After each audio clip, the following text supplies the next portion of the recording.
వెళ్దాం. మా ప్రతినిధి సునీల్ మనకి అందుబాటులో ఉన్నారు. ఇక్కడ కూడా సేమ్ ఒక రకమైనటువంటి సమస్య ఇక్కడ కూడా రైతులకు సంబంధించినటువంటి సమస్య. ఏవైతే ధాన్యం కొనుగోలు విషయంలో మెదక్ జిల్లాలో రైతులు ఇబ్బందులు పడుతున్నటువంటి పరిస్థితి కనిపిస్తుంది. ప్రధానంగా లారీల కొరత దీనికి కారణమని కూడా తెలుస్తుంది. వారం రోజులైనా ఇప్పటికీ కాంటా వేసినా కూడా తీసుకువెళ్ళినటువంటి పరిస్థితి కనిపిస్తుంది. దాంతో అక్కడ రైతులు ఆందోళన చేస్తున్నటువంటి పరిస్థితి. అధికారులు కూడా నిమ్మక నీరెత్తున్నట్లు వ్యవహరిస్తున్నారు. లారీలను తరలించడంలో జాప్యం చేస్తున్నారని కూడా రైతులు అక్కడ గగ్గోలు పెడుతున్న పరిస్థితి కూడా కనిపిస్తుంది. దీనిపై పూర్తి అప్డేట్స్ ఏంటి చెప్పండి? Good evening Rajasekhar. అయితే రైతులకు ప్రతిరోజు కష్టాలు వెంటాడుతున్నాయని చెప్పవచ్చు. అకాల వర్షాలు ఓవైపు రైతులను ఇబ్బందికి గురి చేస్తుంటే, తాజాగా లారీల కొరత కూడా రైతులను ఇబ్బందికి గురి చేసుకోవచ్చు. అయితే వరి కొనుగోలు కేంద్రాల్లో వడ్లను రైతులు తూకం వేశాక వాటిని రైస్ మిల్కు తరలించేందుకు జిల్లాలో లారీల కొరత ఒక పెద్ద సమస్యగా మారిందని చెప్పి రైతులు వాపోతున్న పరిస్థితి ఉంది.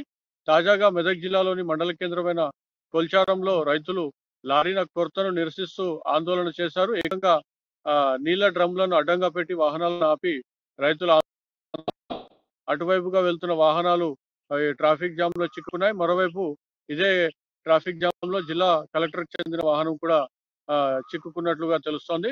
మరోవైపు ఇటీవల అకాల వర్షాలకు వడ్లు పూర్తిగా నీటిలో మునిగిపోతున్న నేపథ్యంలో వాటన్నిటిని రక్షించడం ఒక ఎత్తు అయితే, వాటన్నిటిని ఎండబెట్టి అదేవిధంగా ఐకేపీ కేంద్రాలకు తీసుకొచ్చినా కూడా అక్కడ కూడా రైతులకు కష్టాలే స్వాగతం పలుకుతున్నాయని చెప్పవచ్చు.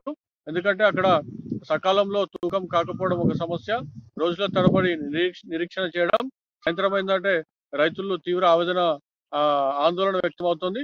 ఎందుకంటే ప్రతిరోజు సాయంత్రం కొన్ని చోట్ల జిల్లాలో వర్షం పడుతున్న నేపథ్యంలో తమ వడ్లు చేతికొచ్చిన పంట పూర్తిగా నీటి పాలవుతున్న పరిస్థితి ఉండగా, తాజాగా ఐకేపీ కేంద్రాల్లో వడ్లు ఎండబెట్టినాక కూడా వర్షానికి తడిసి ముద్దవుతున్న పరిస్థితి ఉంది. అదేవిధంగా వాటన్నిటిని కూడా అధిగమించి కొనుగోలు కేంద్రాల్లో తూకం అయిపోయాక కూడా లారీల కొరత రైతులను వేధిస్తోంది. ఈ నేపథ్యంలో రైతులు ఒకటే డిమాండ్ చేస్తున్నారు, వెంటనే లారీలను ఏర్పాటు చేసి ఐకేపీ కేంద్రాల నుంచి ధాన్యాన్ని రైస్ మిల్లులకు తరలించాలని కూడా రైతులు ఆవేదన వ్యక్తం చేస్తా ఉన్నారు రాజశేఖర్. విజువల్‌లో చూసుకుంటే మనం ప్రధానంగా పోలీసులు కూడా ఉన్నారు. కొంతమంది అధికారులు కూడా అక్కడ ఉన్నట్లు కూడా మనకు అర్థమవుతుంది. అంటే ఈ నేపథ్యంలో రైతులు వాళ్ళ ముందు ఎలాంటి సమస్యలు చెప్తున్నారు? వారి యొక్క వాదన ఏంటి? అసలు వీళ్ళు ఏం సమాధానం చెప్పారనేది ఏమైనా అప్డేట్స్ ఉన్నాయా మనకి? అయితే రైతులు రోడ్డెక్కిన వెంటనే ముందుగా వచ్చేదే పోలీస్ శాఖ. వారు ఎమ్మటే వచ్చి రైతులను సముదాయించి పక్కకు జరిపే ప్రయత్నం చేస్తూ ఉంటారు.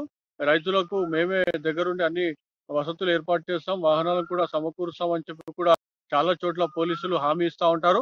అనంతరం రైతులు ఆందోళన విరమించాక విధిగా వెళ్ళిపోతూ ఉంటారు. కానీ ఈ ఘటనలో కూడా అదే జరిగింది. పోలీసులు రావడం, రైతులకు నచ్చజెప్పడం జరిగింది తప్ప అధికారులు ఎవరు కూడా హామీ ఇచ్చిన పరిస్థితి లేదు. లారీల కొరతను అధిగమిస్తామని చెప్పి కూడా రైతులకు హామీ ఇచ్చిన పరిస్థితి లేదని రైతులు ఆవేదన వ్యక్తం చేస్తా ఉన్నారు. మరోవైపు మళ్ళీ వర్షం కురిస్తే కనుక తూకం వేసినటువంటి వడ్లు మళ్ళీ నేలపాలు అవుతాయని చెప్పి కూడా రైతులు తీవ్ర ఆవేదన వ్యక్తం చేస్తా ఉన్నారు. అయితే రైతుల కష్టాలపై వరి ధాన్యం సంబంధించిన నీటిపాలైన ఘటనలకు సంబంధించి అమ్మ న్యూస్ జిల్లాలో వరుస కథనాలు ప్రసారం చేస్తోంది. చాలా చోట్ల రైతులు అమ్మ న్యూస్ తో మాట్లాడుతూ రైతుల కష్టాలను కూడా వివరించడం జరిగింది. వాటన్నిటిని కూడా మనం అధికారుల దృష్టికి తీసుకెళ్లడం జరిగింది. చాలా చోట్ల సమస్య పరిష్కారం అయినప్పటికీ కూడా అక్కడక్కడ మేజర్ గా ఇట్లాంటి ఇబ్బందులు ఎదురవుతున్నాయి ఆశ.